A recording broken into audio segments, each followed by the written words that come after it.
Not allowed to say what's going to happen today because everyone's just going to have to watch for themselves. But it's going to happen. Something's going to happen.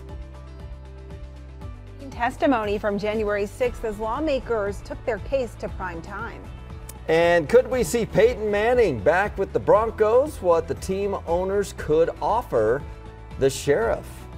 But we start this hour with a live look from Ball Arena there, where a week from now, the Avs will be playing in the Stanley Cup Final. Of course, we're still waiting on their opponent. The Lightning took the lead in the series last night. One on the road. Yeah, two-time defending champion. But it certainly feels weird to be talking about hockey when we have temperatures in the 90s. I know, it's ridiculous. Right? It would be a good place to cool off because today we'll have highs in the 90s this afternoon, about 94 degrees as compared to yesterday at 90. So we're slowly but surely upping that temperature day after day. 70 degrees will be our temperature at 9 a.m. this morning. We'll be all the way up to 89 degrees by 2 p.m.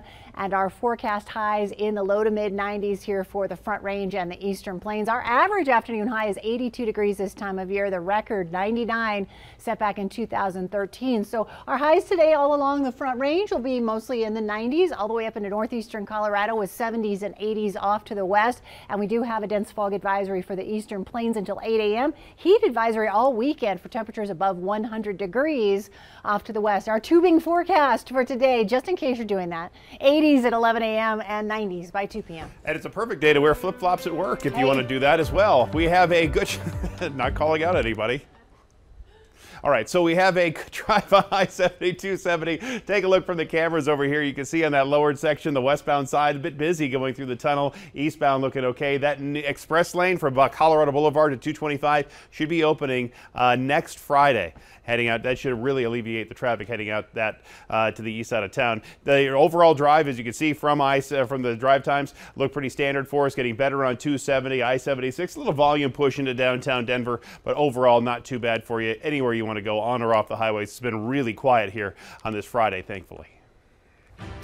Well, we do have some breaking news this morning. We have learned that President Biden plans to lift pre-departure COVID-19 testing requirements for international travelers to the U.S. And this could happen as soon as Sunday. It comes after the United Kingdom, Italy, Greece, and others have also lifted similar requirements as pandemic restrictions ease around the world. So as summer sets in and Denver gets ready to welcome thousands of hockey fans to downtown, COVID cases are on the rise again.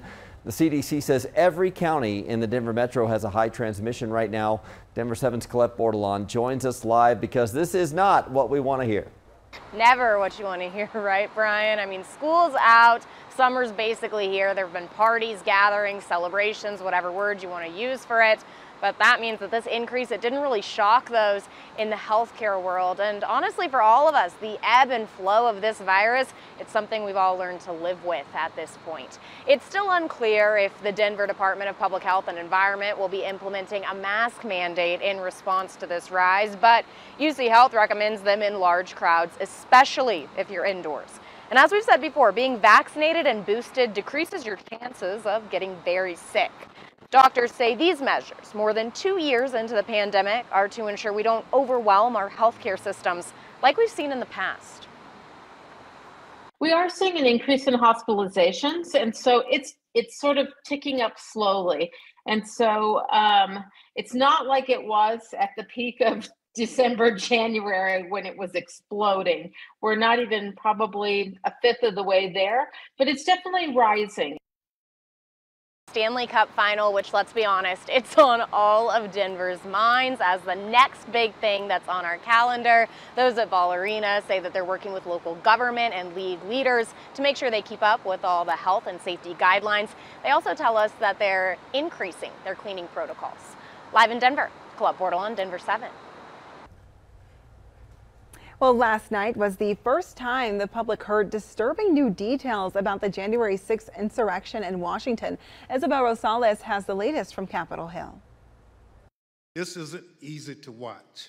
I want to warn everyone that this video includes violence and strong language.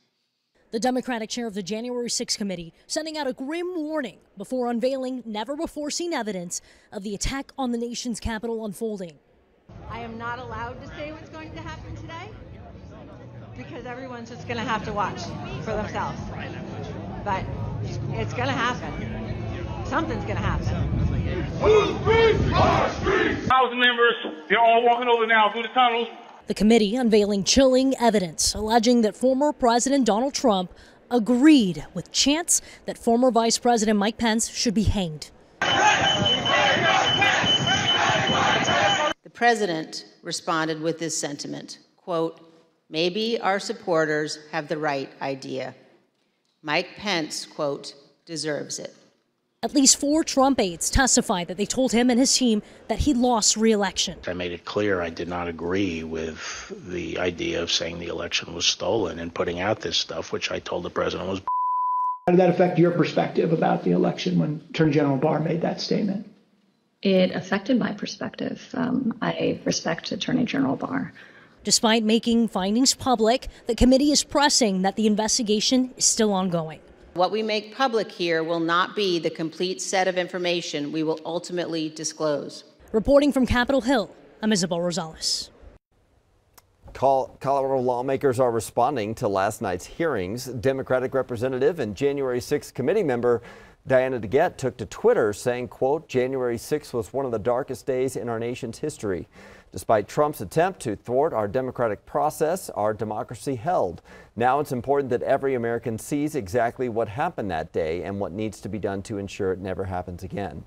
And Senator John Hickenlooper said in part, quote, "President Trump and his enablers tried to overturn an election and incited a violent insurrection," while adding that democracy is fragile, but we can strengthen it together.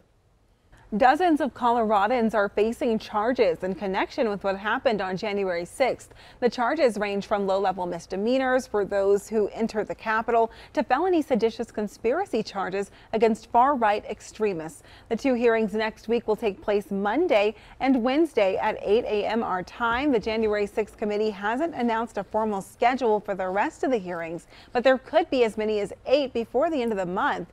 And the final hearing will be in September, right before the November midterms. You can find our full 360 in-depth coverage on last night's hearing right now on thedenverchannel.com. Well, this morning, Greeley police are looking for this man they believe to be armed and dangerous. Luis Mendez Mayorga is accused of harassing and then stabbing a couple in downtown Greeley Wednesday night.